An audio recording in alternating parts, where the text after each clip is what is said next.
ভাবুন তো, একটা ছোট মেয়ের একটা কথা বদলে দিয়েছিল পুরো ইসলামের ইতিহাস। আর সেই কথা শুনে রাতের অন্ধকারে কেঁদে ফেলেছিলেন মুসলিম বিশ্বের সবচেয়ে শক্তিশালী শাসক। ঘটনাটি ঘটেছিল মদিনা শহরে। রাত গভীর, চারদিকে নিস্তব্ধতা। খলিফা উমার ইবনে খাত্তাব রাদিয়াল্লাহ ছদ্মবেশে শহর ঘুরছিলেন মানুষের অবস্থা জানার জন্য। হঠাৎ একটি ছোট ঘর থেকে মা ও মেয়ের কথোপকথন শুনতে পেলেন। মা বলল, মেয়ে, দুধের মধ্যে একটু পানি মিশিয়ে দাও, তাহলে বেশি লাভ হবে। মেয়েটি বলল, কিন্তু আম্মু, খলিফা উমর তো এটা নিষেধ করেছেন।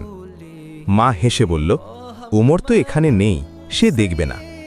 কিন্তু মেয়েটির উত্তর শুনে বাইরে দাঁড়িয়ে থাকা উমর রাদিয়াল্লাহু কেঁপে উঠলেন। সে বলল, উমর না দেখলেও উমরের আল্লাহ তো দেখছেন। এই কথা শুনে উমর রাদিয়াল্লাহু এর চোখে পানি চলে এলো।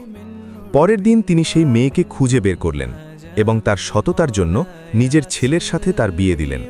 আর সেই মেয়ের বংশ থেকেই জন্ম নিয়েছিলেন ইতিহাসের অন্যতম ন্যায়পরায়ণ শাসক উমার ইবনে আবদুল আজিজ রাহিমাহুল্লাহ। এই ঘটনাটি প্রমাণ করে, মানুষ না দেখলেও আল্লাহ সব দেখেন। তাই সব সময় সত্য পথে চলুন।